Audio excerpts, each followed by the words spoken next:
This is Bold Dominion, an explainer for state politics in a changing Virginia. I'm Nathan Moore. The old guard in Virginia politics has a very high opinion of itself. You might sometimes hear it referred to as the Virginia Way. The Old Dominion has for centuries fancied itself as a bastion of good government led by public-spirited citizens, from Patrick Henry and Thomas Jefferson right on up to the present. Well, within this Virginia Way, the story goes that strict ethics laws simply are not needed. Bribery just would not happen inside the august walls of the Capitol in Richmond. Supposedly, we're just awash in integrity and decorum here in the Commonwealth. So much integrity that our trusty politicians are perfectly able to regulate themselves. Look, I don't know about you, but I'm not sure I buy that. Especially not after 2014, when former Governor Bob McDonnell was tried and convicted on corruption charges that made Virginia a national scandal. In our last episode of this podcast, we covered Dominion Energy and the cancellation of its Atlantic Coast Pipeline. Now that's a story that's deeply rooted in Dominion's power to use political donations to influence policy. This week, we're looking more deeply at campaign finance, political donations, and the insidious role of big money in Virginia politics. Who rules Virginia? Where does all that money go? And what does it do? They are buying influence. You can see a straight line connection between what donors want and what the politicians do for them. That's Jeff Thomas, Richmond native and author of The Virginia Way, Democracy and Power After 2016. Suffice to say, Jeff has a different definition of what the Virginia Way really means. In the second half of this episode, we'll hear more from him about the aristocratic roots of Virginia's political system and the modern state of affairs in campaign finance. But first, Bold Dominion producer Aryan Ballou sat down with an old friend of the show this week, Sally Hudson. She's a member of Virginia's House of Delegates, elected last November to represent the Charlottesville area. Sally walks us through her own experience running a campaign, navigating the ethics of donations, and how a new wave of progressive Democrats might signal the end of the Virginia Way. Like any operation, you need money to make it go. So politicians have to fundraise in order for us to pay for the staff and the stuff that it takes to run a campaign. Especially for state candidates like me, we have to raise to help for all of the people who power a campaign operation because we're all part-time by design, so we have another job. And so the most important thing that donations do is help power the assistants who keep our work going while we're all doing double duty. We wouldn't be able to have the time and resources it takes to reach voters. So there's a good side to campaign donations, and we're grateful for everyone who steps up to do that. At the same time, I think money in politics also does buy access, and maybe in a different way than people expect. I really don't think that most campaign donations affect legislative outcomes in a quid pro quo sort of way. It's not like a politician's trying to decide whether to vote yay or nay, and they've got a mental ledger in their head, and they're thinking, oh, well, this group gave me slightly more dollars, so I'm going to go ahead and vote with their interests. It's really more that money helps you build relationships over time because politicians have to keep up relationships with their strong donors. And so in order to, go back to them for more money in the future. And so you spend more time with those people. And in Richmond, that especially means you spend more time at corporate lobbying events where people spend $1,000 or $5,000 for a seat at a table or a spot at a cocktail party. And so they become the people that you're hanging out around, and therefore they're the people in your ear. I think everybody, no matter how pure-hearted you think they might be, is the product of the people in their ear who shape their view of what matters and what sort of considerations to weigh. And then when it comes time for legislators to make decisions, those stories are more at the front of their brain than they might be for people who are further from that process. What's the scale when it comes to the state legislature? Because, just recently we had a lot of primaries, and Amy McGrath down in Kentucky had some like $40 million for her congressional run. What are the numbers like for the General Assembly? So start with the fact that most races aren't competitive. And so it depends a lot on whether you're talking about a race that's mostly decided in the primary or a race that really has to go all the way to a general election. I ran in a fairly competitive primary in a safe Democratic seat, and my campaign cost about $200,000. If you're looking at the most competitive races in Virginia, in 2017, the highest cost race was Chris Hurst, who flipped a House seat down in Southwest Virginia. And I think his race cost a little more than $1 million. Last year in 2019, Dan Helmer flipped the last red seat in Fairfax County, and both of those candidates spent about $2 million. So it's not as much as the federal level by any stretch, but it's still a lot of money that could be going to better things. Can you kind of walk us through the Virginia campaign finance rules as you've dealt with them? Sure. So the first thing to understand is that Virginia has some of the most lax campaign finance rules in the country.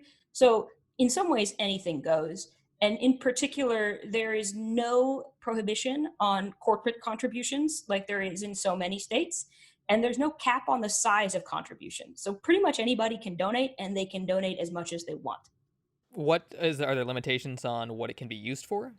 We also don't have a prohibition on personal use of campaign funds. So as long as you report what you're doing with the money, you can use it that way. There are very few restrictions on how you spend your campaign funds, and you just have to be honest about what you did with them. To what extent, I don't want to make this like a leading question or a call out necessarily, but to what extent has this system sort of seen abuse? I think you're seeing it right now in that when there are no restrictions on who can donate, particularly on the corporate front, you see that corporations have outsized influence in Richmond, and so the biggest donors are also the loudest voices. I don't think it's any accident that Dominion is the single largest donor to both parties, and Virginia has been slow to adopt meaningful clean energy reform. It's no accident that Altria is one of the largest donors to political candidates, and Virginia, up until very recently, had one of the lowest tobacco taxes in the country. So, you see those campaign contributions reflected in legislative outcomes. Going back a little bit to the laws themselves, why are they so lax here? I think it's long running history in Virginia. I mean, Virginia prides itself on being the cradle of democracy. In some ways, it's also the cradle of American aristocracy. We've always just had a close hold, big fish kind of political system here. And so this is just, one more extension of the wealthy white landowners get to run the show. Do you get the sense that there has been any kind of progress on this in the last decade? So most progress in the legislature has come in the last year when there was major turnover from Republican to Democratic control. In Richmond, whichever party is in the majority really runs the show. And so until the General Assembly changed hands, you weren't going to see motion on a lot of these things that have been on the back burner for a long time. Now, that said, Democrats have also been slow to embrace campaign finance reform because we've been part of the problem too. So I think that of the many things that we all know need fixing with our Commonwealth, campaign finance reform is going to be one of the hardest battles. What would you like to see changed? If you had to propose something, what would it look like? I think both of those two things that we talked about as key problems, who can donate and how much, if you don't have those limitations, then you have an arms race. What you really want to do is be able to make it so that all voices can be heard equally. And that means ensuring that some people can't yell louder than other with their checkbooks. What proportion of donations and total amount of campaign finance comes from the grassroots or everyday people compared to the corporations? It varies wildly by candidate, and you can look that up yourself. The Virginia Public Access Project makes all of our campaign finance records really accessible, and you'll see huge variation in how much money people get from individuals versus corporations, in state versus out of state. I'm somebody who doesn't accept any corporate contributions, and I think a lot of the younger legislators have made those pledges as well. But if you look at the older vintage folks who've been around there for a while, you'll see that the vast majority of their campaign contributions come from corporations and their PACs. It's kind of just all out in the open. It's just there's no consequences necessarily. Yeah, except for the optics of it. So not all big donors seem to necessarily be corporations expecting certain things to go their way. You got a pretty large donation from a donor in Albemarle County during your campaign last year. So what can you talk to me a little bit about that? Yeah, that was a really strange experience for me, first getting into a race to run and then having someone who's a real big player in Virginia politics offer me a lot of money. And I think anytime you're going to assess whether or not to take those kinds of contributions, you have to get to know the person really well and be sure that they're not trying to play that kind of game. And I think that both Sonia Smith and her husband, Michael Bills, who are two of the largest donors in Virginia, have established themselves in that way. They're very clear with candidates, including me, off the top. They're saying, I'm giving you this money to support you because I believe in the work that you're doing. but you're never going to hear from me again. And they have stayed true to that promise. I've never had either of them call me up and say, well, there's just this one thing that I'm sort of interested in. Obviously that's a personal call, and you have to make that call yourself. And I think you have to be prepared to fight the optics battle, which is that down the road, people will ask you questions just like this. Yeah. I think with them, their reputation of holding that line is so strong that you don't really have to worry about it in Virginia politics. I mean, people know who they are and what they stand for. But I think that anybody can look at your campaign finance records and try to decide, what does this person value based on whose money they're taking and who might be in their ear. So, for example, if somebody's on your campaign finance records, you can't blame them for wondering, does that person decide what you think? Are you in bed with that entity or another? And I think you just have to decide that you're proud of the people who stand by you. I have no problem if Planned Parenthood wants to give me money and someone looks at that campaign finance report and says, oh, is Sally in bed with Planned Parenthood? And I say, yes, I'm proud to be in bed with Planned Parenthood. I mean, I guess thanks to their IUDs, I'm literally in bed with Planned Parenthood. So this is not something I'm ashamed of, right? And so I just think that you have to be proud to stand by the people on your finance reports. And that's something that I can say with confidence. How many of these quote unquote big players are there, people like Sonia and Michael, who are just individuals with money to spend in Virginia politics? Well, I think that they're the big fish in Virginia politics, but I think increasingly progressives are finding this option around the country. The challenge here is that the other side has most of the corporations, because as an economic progressive, dismantling that kind of pay-to-play system is one of our goals. And so you have to decide whether you want to unilaterally disarm. And what I think a lot of progressive candidates are learning is that there are a number of really principled, large dollar progressive donors who are willing to go to bat hard for candidates who put climate change at the top of the list and want to go head to head with the fossil fuel companies. And they'll give you the resources that you need to do that. And in a world where we have rampant inequality on a scale we haven't seen in the last century or so, if you really want to make progress on the urgent scale that we do for some of those big existential threats like climate change, I think that we as progressives would be silly to turn down those resources. You would rather rely on a handful of very principled and well-resourced people who you can get to know individually, rather than navigate the thicket of all of these corporate interests where the objectives they're trying to achieve are very clear and not in line with the kind of policies that we're trying to support. Sally Hudson represents the Charlottesville area in the Virginia House of Delegates. We're going to take a short break, but you don't want to miss what's coming next. Jeff Thomas is the author of The Virginia Way, and he doesn't pull punches when it comes to analyzing big money in state politics. You're listening to Bold Dominion, a state politics explainer for a changing Virginia.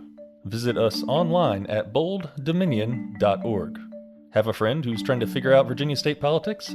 Tell them about this show, and then subscribe in Spotify, Apple Podcasts, and wherever fine podcasts are served up. Bold Dominion is a member of the Virginia Audio Collective, online at virginiaaudio.org. Check out all the podcasts from the collective, including our newest one, Democracy in Danger. All over the world, liberal democracy is getting turned upside down, and here in the United States in 2020, we're no exception. Can we save democracy and make it work better? Join hosts Will Hitchcock and Siva Vaidyanathan as they talk to leading scholars, writers, and thinkers about the most pressing challenges facing government of, by, and for the people. That's Democracy in Danger, available at virginiaaudio.org. So look, Virginia has really lax rules on political donations and political spending, among the laxest in the country. That can lead to wealthier people having a lot more influence than others. This week, I talked with Jeff Thomas, author of The Virginia Way, Democracy and Power After 2016. To Jeff, the real Virginia way is not a system of gentlemen lawmakers above the fray of political cash. No, Jeff defines it differently.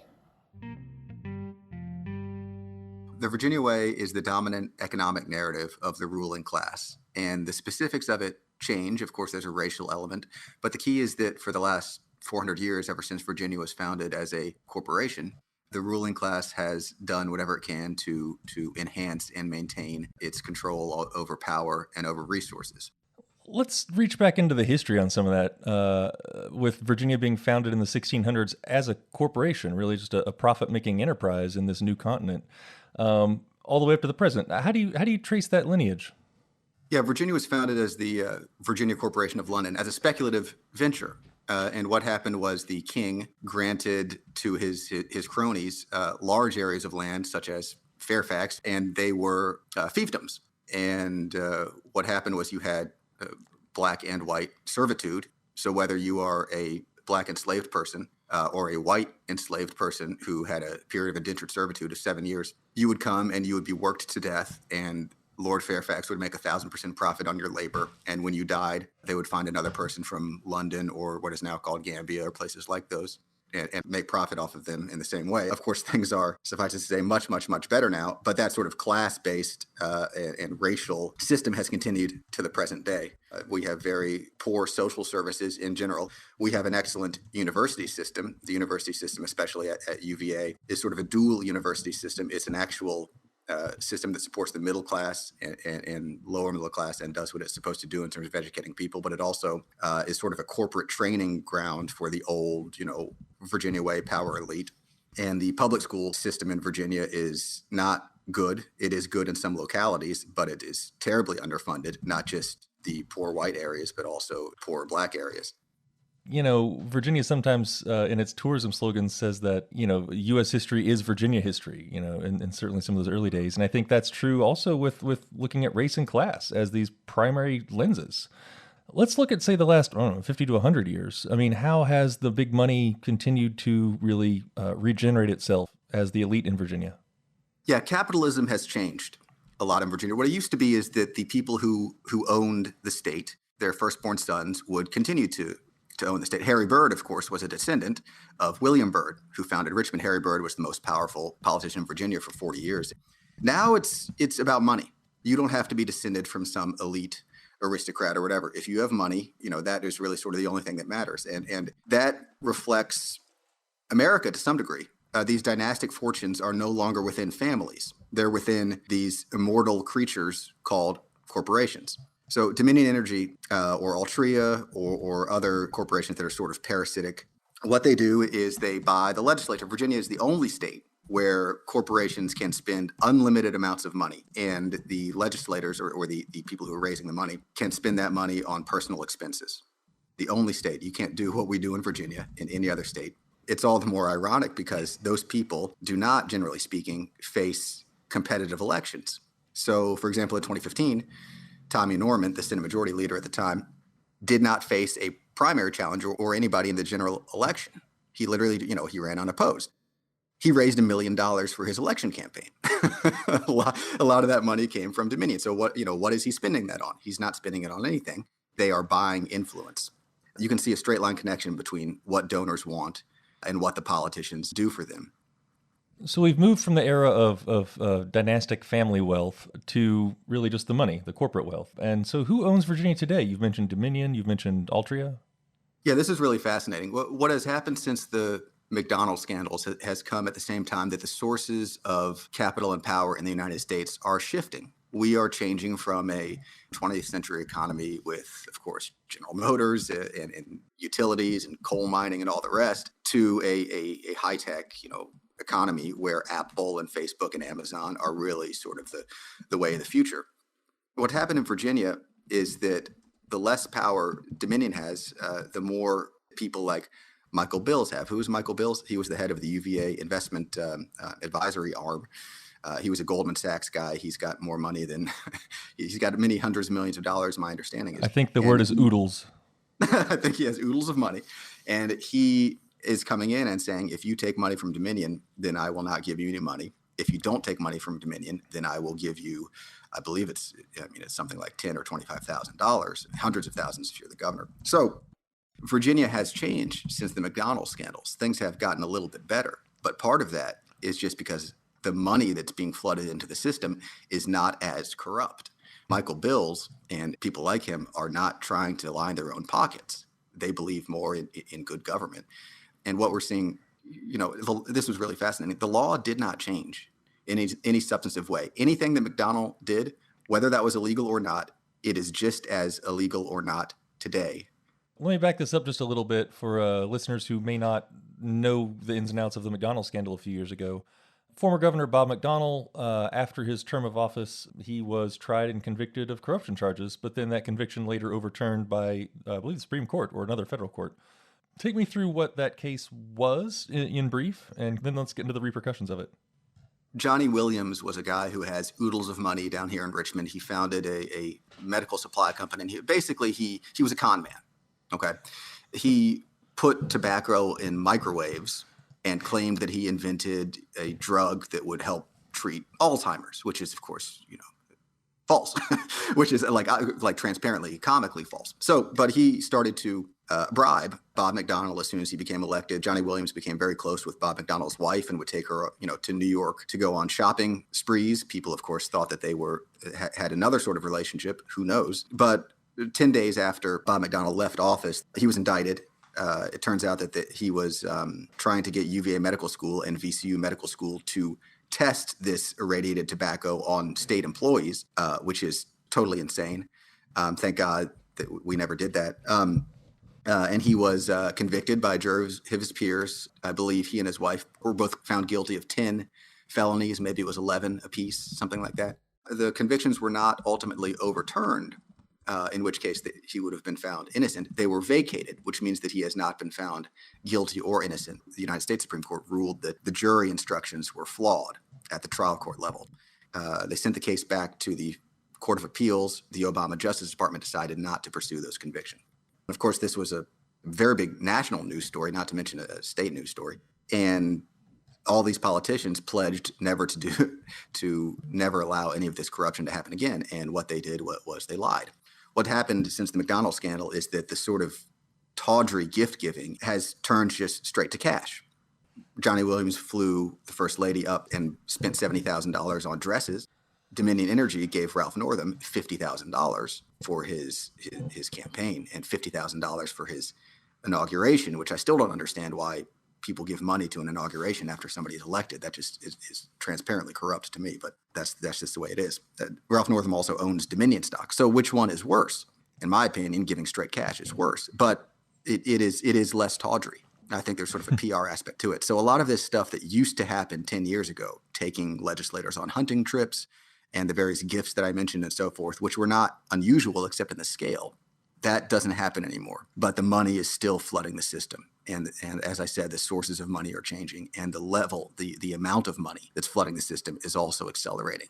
But the bright spot is that a lot of politicians are coming into office who reject this system. This was the insight of Josh Stanfield and Activate Virginia and all the politicians who took his pledge, or Activate Virginia's pledge, never to take money from Dominion. You had one person who was an incumbent in 2017, Sam Rasool, Delegate Sam Rasool from Roanoke, who took that pledge, and then 12 legislators got into office who had taken that pledge. And this represents an existential threat to Dominion's business model. That is really a positive step. But again, this just has to do with sort of the culture of Richmond and Virginia changing for the better, not to do with the actual laws, which I said are exactly the same as they were during the McDonnell trial. Now, you said that there's different sources of money coming in and also at a much greater scale. What are these changing sources of money flooding Virginia politics? When I mentioned culture, it is perfectly legal to give $1 billion to somebody running for governor or for a state legislative seat in Virginia or anything like that. Nobody does that because that is so far above and beyond anything that would be even considered reasonable. It's above the market rate to buy a politician. That's right. You can get him for much cheaper. And you used to be able to get him, for example, for $5,000. Now, Terry McAuliffe actually accelerated this. He opened up his Rolodex, and you started to see, really at a large scale for the first time, 6-figure checks coming in from out of state. So, as you said, the going rate for a politician is increasing. And that's happening nationally, too. The difference is that we don't have super PACs in Virginia because you don't need them. There are no campaign contribution limits. So you can just give the money straight to the campaign. Literally, the only regulation seems to be that you just have to report the donation, that if somebody goes and searches for it, they can find it.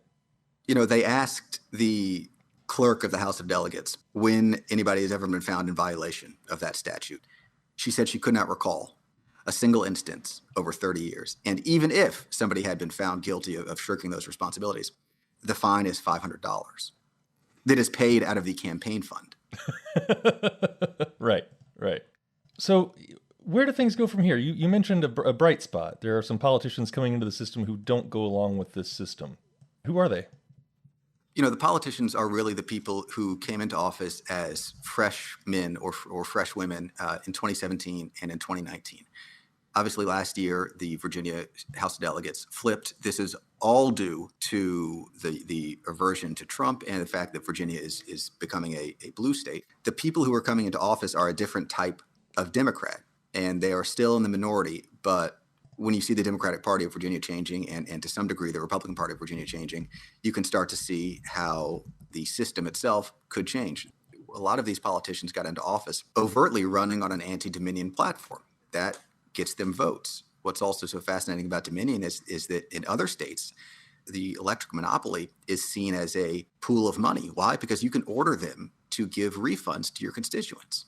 I mean, the legislature could pass a bill in this session coming up in August saying that Dominion has to give $100 to every single one of its ratepayers. I mean, that is just as good as a tax cut. That's money in your pocket. Dominion can't have that. And ultimately, you would think that as the flow of Dominion's money is cut off and therefore its political influence wanes, you will start to see legislators who will really realize what can be done. You cannot turn down a $10 billion pot of money for your constituents that you can do whatever you want with. So we're seeing a battle right now, a battle between sort of the past and the present and the old guard and the new guard. And it's impossible to predict what will happen. But what has happened, in the last few years has been really a sea change in Virginia politics. We just haven't really seen sort of the legislative outputs change because there still is that old guard that outnumbers the new. I'm struck as we're talking here, Jeff, about how the what you're describing seems to be kind of a split in the power elite, and how some of this power elite, you mentioned Michael Bills, wants things done maybe in a different way, still with a lot of money behind them. A different part of that power elite kind of wants just a 21st century version of kind of the same old status quo. How did that split come to be, and where are we today? In a lot of ways, I think you could boil it down to the continuation of the one-party system after Harry Byrd died. Democrats controlled things in Virginia for a very long time, unilaterally. I think at one point there were 96 or maybe 98 of the 100 House of Delegates members. After desegregation, the Republicans formed their own sort of branch, but the system continued onward. There was a split on racial issues, but there was not a split on economic issues. What you're seeing now, really since Trump was elected, is this new brand of Democrats who are, in many ways, they are power elite. At least they have some power. They represent sort of a Bernie Sanders almost type philosophy. And Virginia is really just sort of reflecting that. Let's talk for just a second about the 2021 gubernatorial race. On the Democratic side, we've got Mark Herring, still says he's planning to run, but hasn't really done a lot to pursue that just yet. Jennifer Carroll Foy and Jennifer McClellan, both women of color in the General Assembly, have decided to throw their hats into the ring. And then over on the side, you've got former Governor Terry McAuliffe raising $1.7 million over the last few months, even though he hasn't declared anything. What do these latest finance numbers tell you about Virginia's campaign finance and kind of what's next? It really is that money is still the coin of the realm. I think that we should have the federal limits in, which are $2,800 per election, per person. But you still do need, of course, unless we do a complete public finance system, which is not politically realistic, but which is possible. They do it in other countries. You still have to have people give you money. To see the amounts of money that have been raised, 6 figures already by all of those candidates that you mentioned, and 7 by Terry McAuliffe, shows that they're all very serious contenders. Terry McAuliffe, it's really interesting. His position on campaign finance and his so-called pro-business position reflects an era before the 2017 sort of revolution in Virginia, which really has changed the Democratic Party. So it's almost a reversion to the old system, and he would certainly be the front runner if and when he declares for election. But whoever wins will be raising a lot of money, no doubt. Jeff Thomas is a Richmond native and author of The Virginia Way, Democracy and Power After 2016. Thanks to him, and also to our first guest today, Virginia House of Delegates member Sally Hudson. My name's Nathan Moore, and I'm the host of Bold Dominion. Big thanks, as always, to our producer Aryan Baloo. Find this show online at bolddominion.org. Go ahead and subscribe. It's just a click away. Keep social distancing, y'all, and I'll talk with you again in 2 weeks.